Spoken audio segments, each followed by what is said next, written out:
Okay, I'm going to start the recording. So today we have another webinar with Bliive. We had a couple in the past. And so we have a few questions for the presenters, as well as we have probably some questions that will come from the students here in the audience. Plus I have a few that came by email. And I will ask Lorana to do the introductions first. So as I understand, you have some new people on the team, correct? So some of your management team. So can you tell us a little bit more? Does it mean that the direction of the company is changing as well, or just new faces but the same priorities? Yes, I feel like it's the same prayer. Even though last semester was a lot about developing the tech and adapting to enter the US market, now we are focused on doing sales and partnerships more strongly and marketing too.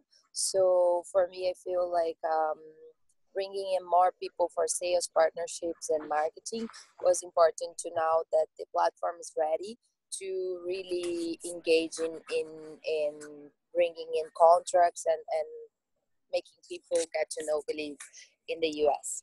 Yep. Okay. Fair enough. Now, there are several students who are asking about geography. So there is still some confusion as to what markets you already are working on, what markets you are interested in, and then the languages. Your platform, does it support only English? Does it also work in different languages? Can you tell us a little bit more? Nice. So we are translating to Spanish now, and we're probably next 2 months will be in French, German, other languages. But now it's Portuguese and English only. So, and we have clients in Brazil mainly. Now we are piloting with Salesforce, also in the US. And our main focus, it is to grow the business in the US. For like sales and partnerships. Even though we see like opportunities, we will have a salesperson in Brazil too to help with that. And I believe that's a very important part of this process is really engaging with multinational companies that really can have a global reach. Because like the Spanish translation, for example, is that we started with a company in Brazil and they liked the product so much that they wanted to expand to the holding. So now the employees that speak Spanish will be part of it too, and it becomes a global project, you know. So we don't see as a necessarily bad thing to like think globally.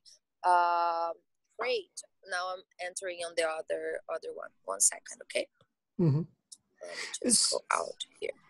So, but just to confirm then, would it be fair to say that you're open then to doing business just about anywhere, as long as it's a country where English or Spanish are spoken and there is a proper opportunity for growth? So I think our speaker is switching to different computers, so we'll be with them just in a second. So Andrea, then while we have again another second, so do you, I think I have here, okay, just a second. Yes, Lorana, is it working now? Yeah, I was here already. Can you hear me? Yes, I can hear you. So then would it be fair to say that then you're open? I heard the question. Okay, you heard the question. So, yes. So for me, yes, we are open to, but the most strategic information, because we have limited resources. Let's say we have a salesperson in Brazil and a salesperson in the US, 2 salesperson in the US. The most strategic information will be how to build a sales strategy and reach people in the US and in Brazil. Both countries will work.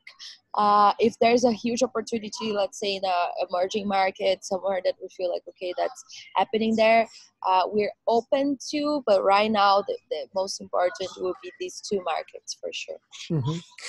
I have a few questions about that, but before that, I think we should clarify one more issue, revenue model. So we have a lot of questions from the students who are still not quite understanding sort of where the money comes from, because your platform, it's a time bank, right? So people don't really pay to each other and you don't get a percentage of that. Yeah. So where exactly does the money come from? Is it all advertisement or is it something else? No. So I will share a little. There's two business models that we are working right now. One of them is already validated when we have companies already paying for us, and the other we are about to launch, and is a very promising, I feel, business model too. So the first one is they are both called Bliive communities. The difference is that the closed communities are a product for HR departments, universities, schools, co-working spaces, any kind of community that already have engaged members, people who know each other or who wants to collaborate. We create a time exchange group for them on a private setting with their logo, their visual identity, everything. So it's a white label model where they pay us a monthly fee for based on the number of employees and, let's say, in a company, and a setup fee. And from there we give them I can even share a presentation here. Yeah, if you have the slides, yeah. Yeah. Because you have a wonderful concept. I mean, the idea itself is just beautiful. So people essentially trading time. The question obviously becomes, you need a revenue to sustain your operations. And so that's where it becomes a little bit more complicated than, but you don't have like a subscription fee, for example. There is nothing like people pay like $10 a month to use a platform. The users no. Okay. What we do also is that now we are creating, let me just do the first closing community. No, it's not investment presentation. I think it's Salesforce.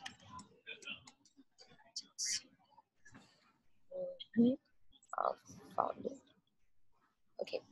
So I will share the slides on like Salesforce, okay, that represented to Salesforce, so you can see. By the way, that's a huge tree that you have in the background. I mean, it's gigantic. It's a beautiful tree. Look at this. Yeah, I don't even know what kind of tree that is. Beautiful day. Me neither. But yeah, I was having. So can you see? Yes, we can see your slides. Yes. Okay, awesome. So like this is a business interaction with Salesforce. So we share how Bliive works, why time is a currency, because time grants reciprocity. So there's a lot of companies that run mentorship programs, but there's a mentor and another person receiving. There's no equal relationship where the person gets what they give, and you come from a place where the mentor is the better and you are the person receiving only, when in fact everyone has something to share. So the good thing about having time as a currency is that everyone can really tap into what their needs are and what their offers, and then they can start exchanging. The second thing is that time is equal. So every human being has 24 hours a day. We see a lot of companies onboarding diverse workforce because now diversity is a big thing, but these people don't feel equal. They don't feel like that they are part or sit in the same table, So having a currency to help in equality is very important. And time is abundant, not in a way that we have a lot of time, because many times in the companies we have few time, but time is abundant because it's a resource that depend on us. So you don't need to approve a budget to learn how to do a presentation or pay for an outsourced workshop. You can do with your own time, and you have more power into how can you develop yourself, right, in an abundant way. So about Bliive, we share a little bit of the attraction, and then we show the product, and then we speak about Bliive communities. That is this solution for companies, universities, co-working spaces, events, any community that really have way to do it to improve collaboration. So the idea is that you have a private community for Bliive with the organization, brand colors. It's exclusive for employees, and it has customized categories. So let's say that this company wants to do more on health living because the employees need to be health. Or no, the company wants to share more business knowledge. So the categories is like business insight, customer relationship, best practices, productivity. So the company choose the categories, they choose the design and colors, and we customize that for them. And by exchanging time, we believe that we are creating a space where people can express their full self, because 60% of the American workforce today don't feel that they are fully utilized. So having opportunities for people to share their talents is very important. Um, then we have like exchanging knowledge and experiences about the business too. In big organizations, we see areas of the company that the employees don't even know that there's a business line on that. They just know what they are working with, so like having an opportunity for that is important. Then assessing strategic data about the main talents and needs of the employees is very important, because we ended up discovering what are this month there's 200 employees in your company that are looking for Spanish lessons. So why don't you offer that as an art workshop or a full-time thing? Because or why are you sourcing public speaking? There's this employee that is a great public speaker. He gets five stars every time he does public speaking, Yeah. So that's a way to engage and understand. This is a presentation for Salesforce, and I think this was the initial presentation on sales for this product. Okay. One question though, so the users of your platform, they don't have to be in the same city, right? So some of the time can be exchanged virtually as well, right? Yeah. So now the question that comes from one of the students is then, theoretically anyone on the planet can start using your platform, like they don't have to be in a specific location, right? Okay, yeah, that makes sense. Okay, just wanted to clarify it. Now, a very difficult question. So if you were to enter a new market, what would need to happen? Like, what are the steps? For example, you mentioned something about sales representatives and things like that. So how exactly would the sequence play out in order for you to establish a significant presence, let's say, for example, in Canada? So how like what needs to happen in order for you to be there, fully present and comfortable? I feel like first is the awareness process of like people getting to know Bliive, and this can happen to PR, so a lot of coverage for PR and a lot of people getting there. Then of course a more intentional community management and being able to engage the Canadian users in a way that they have their own like opportunities to understand what is being created locally. Even partnerships with communities there, because that's part of like our strategy too. It's the open communities, and I speak about a little bit about this soon, because that's the marketing product. Okay, and then sales representatives to help us closing contracts there. It's very important. And by contracts, you mean like contracts with the companies, right? The companies that would be using, yeah, right. So companies are brands. So right. that's we come to the open communities. Yeah. So the idea is that you have closed communities for companies pay. Right. And we have open communities at Bliive. Let's say that we are launching now a community that is women empowerment community, or women entrepreneurship. Okay, so the women entrepreneurship community, we will partnership with a lot of organizations that support women entrepreneurship. So Lean In, Women in Tech, Women Who Code, bunch of them. We get to 500,000 women that we will reach in this community, and we send an invitation to all them saying, hey women, now we are launching all these organizations partnered together, and we are launching this community for you, for women empowerment.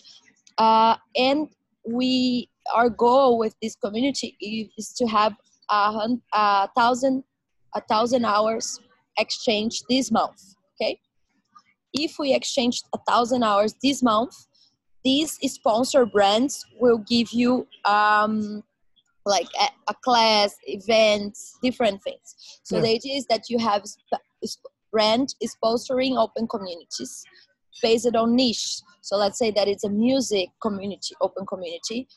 This music open community can be sponsored by Marshalls or by guitar brand, So the idea is that this is more of a marketing way, and our job is to bring these partners who have the users to launch this community together with a specific set of things to exchange. So It's not like the same things that you will find at Believe.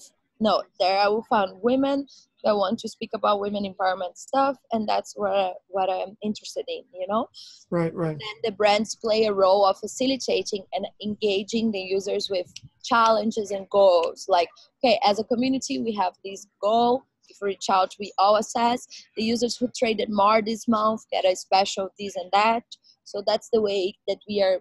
That's a very more early idea. It's not running yet, but we are would love to have inputs and ideas on how to run this business model. I think it's very exciting. Mm-hmm. And then another question. So one of the challenges that came up is, so who are then the sort of purchase and decision makers? So you have a community of companies or closed communities. You have individuals who participate in open communities. So some of them pay, some of them don't. But who are the people that you sort of need to advertise to? Like, who are the specific decision makers that we are trying to reach, who will make the decision to start using your platform, and then more importantly, to start paying for the services? So Okay, would those so be here there's another presentation. Can you see?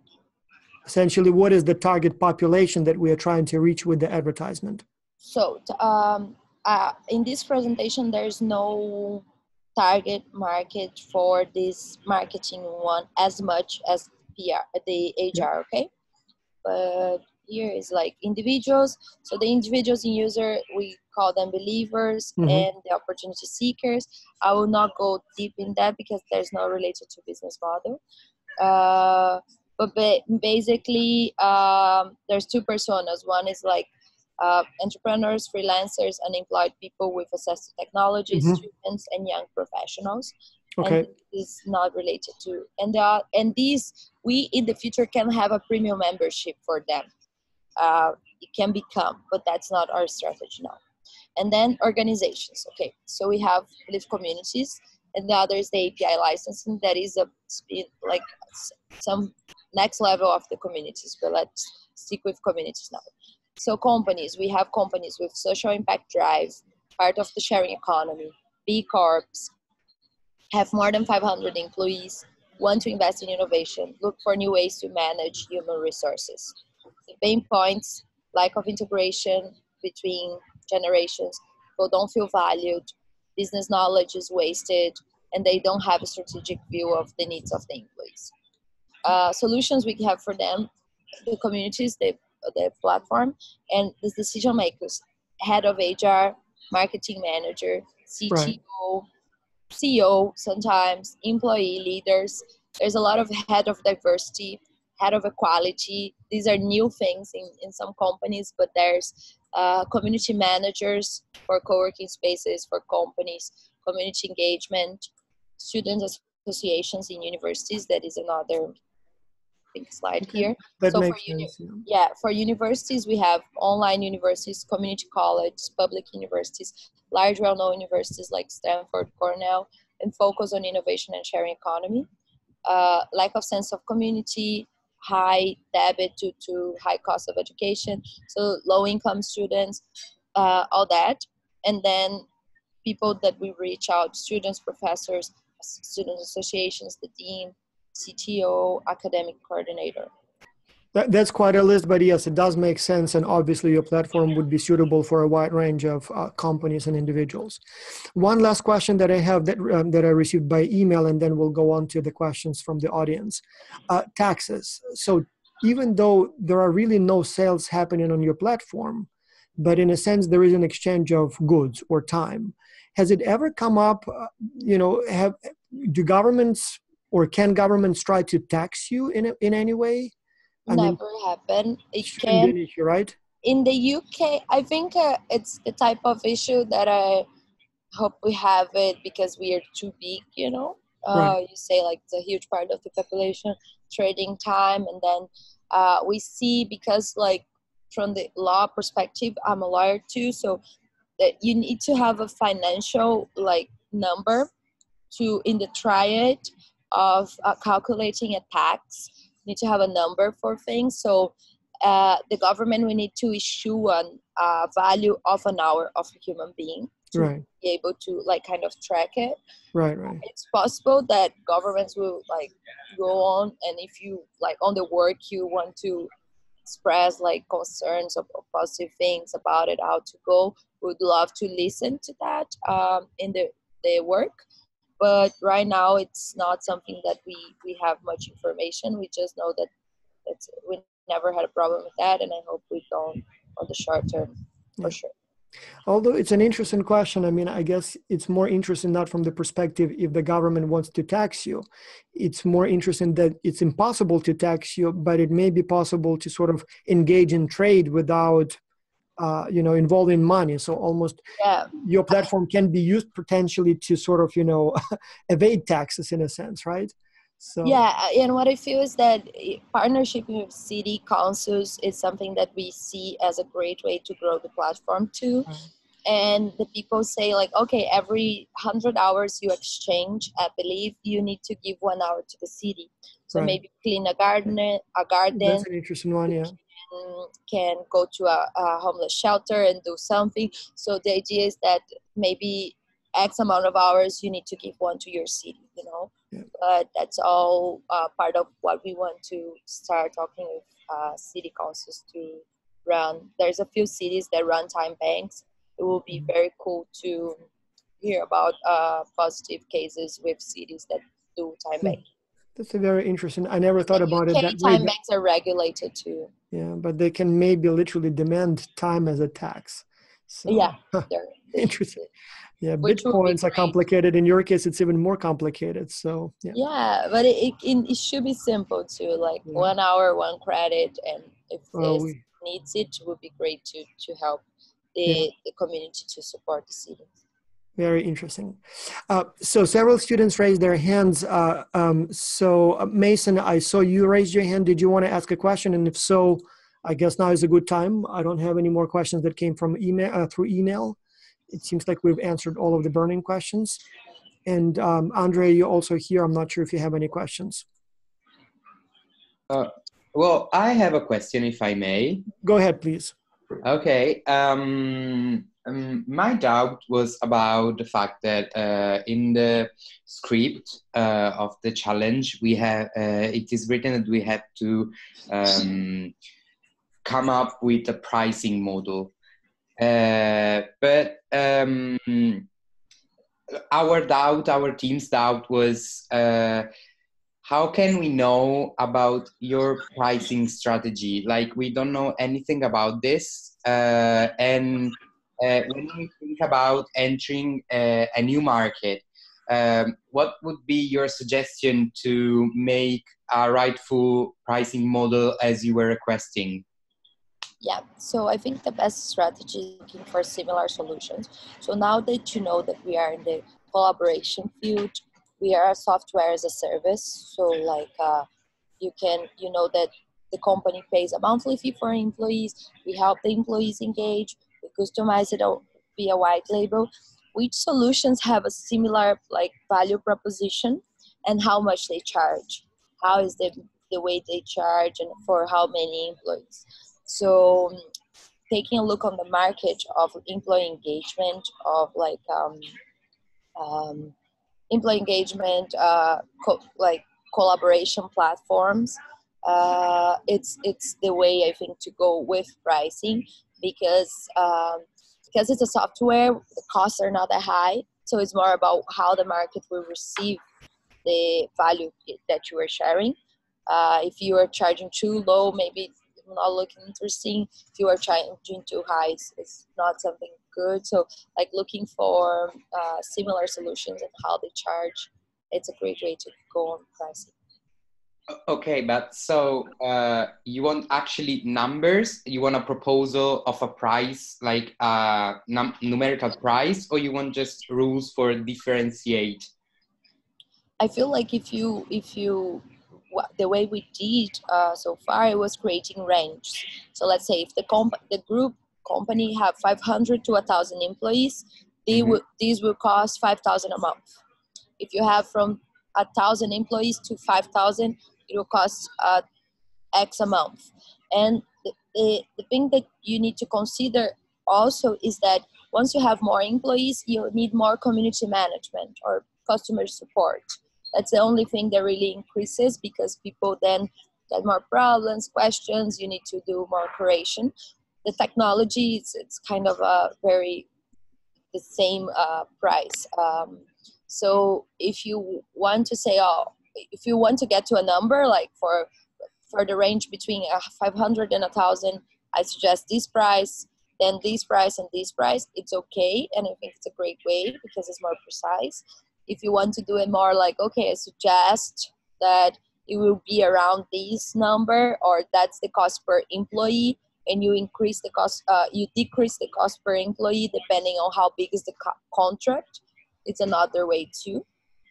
Okay, so yeah. no, our doubt was about the fact that we don't have any cost structure of you, and since you have a new kind of business model, it's even difficult to find a correlation between other competitors, because of course they have similar maybe models, but we don't know the prices of them either, or the costs. So we just wonder. Yeah, but that's something that is very, like, you can request a demo for really asking what are the costs that they are playing, and maybe like just on that process of understanding the competitors. Because if you think about employee engagement and employee collaboration, there's a big field of like, okay, what people are using, what platforms are available. That's, I think it's enough to understand, like, okay, that's kind of the pricing being played. You need to be in between this and that.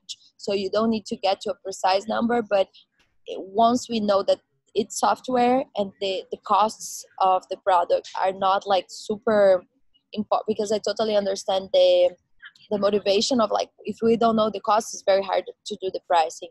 But for software, it's a little bit more easy in a way, because the costs are low to make it. It's more about the value that the market will give it to what you're saying, and considering like a community manager to support the community on that. Okay. And my understanding is that it's so new and so changing still that I guess there are really no specific models that you need to fit. I guess it's more about coming up with the best new model than trying to design something for an existing one. Am I correct in that? Or Yeah, I think from my experience with companies, it's important to have a model that it already works with other companies. So like innovating, because in the end the what's the word of the department who approves the sales, they need to understand how it's done, and like, okay, that's the amount that I will spend per month.